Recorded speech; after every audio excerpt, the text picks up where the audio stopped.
Hey there, Clashers, welcome back. Let's talk about defensive clan castle troops.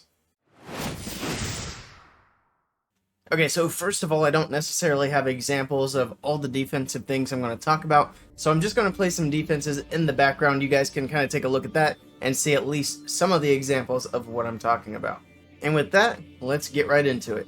Okay, so to start things off, you have essentially two different categories of defensive clan castle troops. First category being damage CC, and the second category being non-damage CC. Now the first category is pretty self-explanatory. It's just troops in the clan castle that are meant to do damage. Now the other category, non-damage CC, is really just meant to stall for time. So you're going to be putting troops in the clan castle that are meant to take some time to deal with and get some time off the clock. And so we're going to go ahead and talk about what is probably the best defensive clan castle troop at pretty much any town hall level that can hold it is the Lava Hound. Now the Lava Hound is good for taking time to deal with. That's the main thing. It's meant to stall up the army. But it can also kind of act as a damage CC as well, although it's not really considered a damage CC, but particularly with what it's paired with. If you have a Lava Hound in your clan castle, you can also usually hold Headhunters if you're Town Hall 13, 14, maybe even a little bit lower as well. I'm not as well versed on the lower Town Hall levels, and so the Headhunters are where the damage part comes into play. The Lava Hound itself is purely to stall up for time, but if you put the Lava Hound with Headhunters, you got the Lava Hound to distract and the Headhunters to do some damage. And I would say that's probably the most meta defensive clan castle right now, is just a Lava Hound. One Headhunter is probably most common. You got one Headhunter and a bunch of Archers. Archers are also going to help stall things up. And then the other option, of course, is you can have two Headhunters with the Lava Hound, and that's going to help do a little bit more damage. And if you want to go purely for stall, another good option with the Lava Hound is just to take an Ice Golem with it. So you gotta kill some time to get through the Lava Hound, kill some time to get through the Ice Golem. Of course, the Ice Golem busts and freezes things up, so that's another great option to use. You can also just use the Lava Hound with a bunch of little troops. Lots of good options with the Lava Hound, and another good option for stalling things up is just to go with Ice Golems. So that's another common CC that you see, although maybe not as common now as it has been. It's still used today. It's actually something that I still run, especially in Legends League. So 3 Ice Golems is going to stall things up quite a bit, because usually the attacker has to bust 3 Ice Golems one at a time, and it takes a little while to get through, especially if it's just the Queen, because when the Ice Golems hit the Queen, they're slowing her down. It takes her a while to get through them, and then when she does get through them, she gets frozen up. So it's a good, very good stall CC as well. Another stall CC that I see some people try to use is the Ice Hound, but I really don't think that's as good of an option. And the reason for that is, first of all, it's 40 housing space for the Ice Hound, so you can't really put much else with it, especially not the Headhunter, and that's really what hurts. The Ice Hound also, when it pops and freezes, it doesn't freeze for very long, it doesn't give very many ice pups, and it just doesn't take very long to get through, especially with a poison spell. When the Ice Hound pops, the pups stay much closer to the Queen, assuming it's a Queen charge that's going in and popping the Ice Hound, so it's a lot easier to hit them all hit all the pups with a poison, and then boom, they're all gone pretty much immediately. Ice Hounds, I don't think, do a very good job. And that's pretty much the extent of non-damage CCs where you want to stall up for time. Regular golems aren't going to do a very good job. They're going to be easy to take out fairly quickly. Same with Electro Dragons, and Electro Dragons are not going to do any damage, especially if they get hit with a poison. They just kind of sit there, and then they're easy to deal with. Electro Dragons and regular golems may be decent options for lower Town Hall levels. I don't know that a regular golem is still going to be better than a Lava Hound, but I have seen Electro Dragons cause some troubles down towards like Town Hall 9, Town Hall 10. So those could be decent options there. Now let's move on and talk a little bit about damage CCs. Now we have quite a few different options.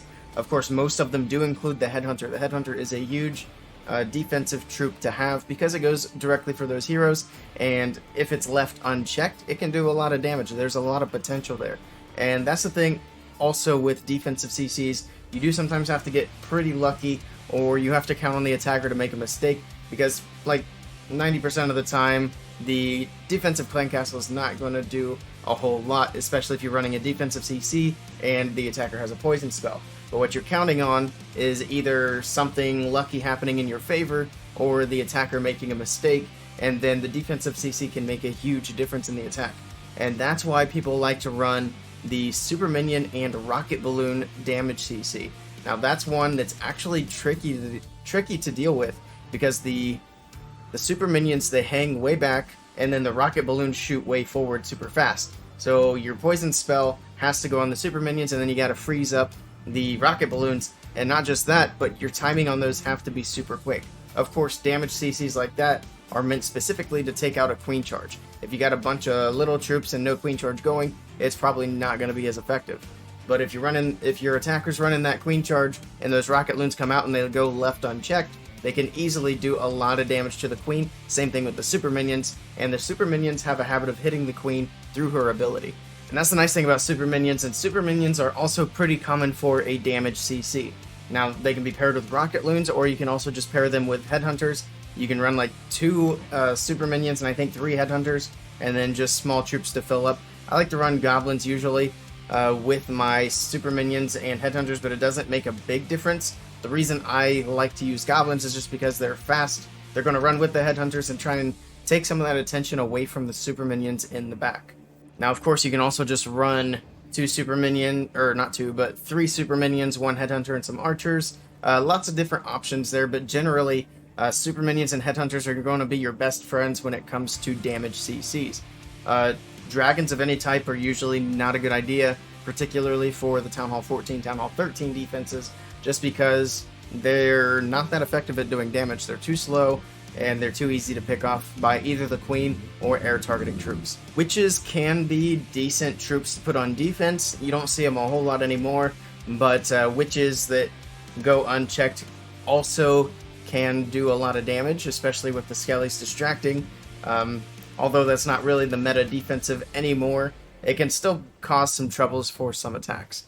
Valkyries could potentially be the same way, but since we don't see as many ground attacks anymore, Valkyries probably aren't that great. Valkyries really aren't good to go against heroes, and when people are attacking with air, the heroes are what's going to deal with whatever's just ground targeting in the clan castle. So that's another good thing about Lava Hounds. Even though they're not going to come out for air troops, your heroes are still likely to pull them, and then they're going to have to deal with them.